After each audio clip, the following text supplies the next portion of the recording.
next life depends on our current life. Does our current life depend on any previous life? You don't have any previous life. This question from Brother Nur Muhammad. Tell him, you do not have any previous life. How could your life depend on any previous life?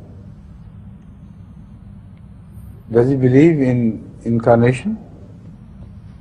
Nur Muhammad? It's a strange question from a Muslim. I cannot believe it.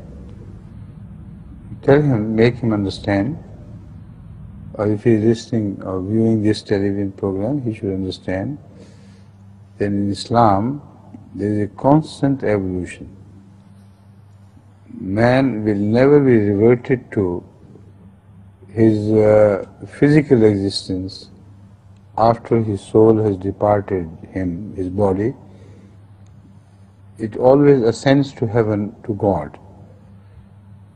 There is no question of any previous acts or conduct of a person by whom he would be judged. Because prior to being a man, he was nothing. So one cannot be judged by nothing, right?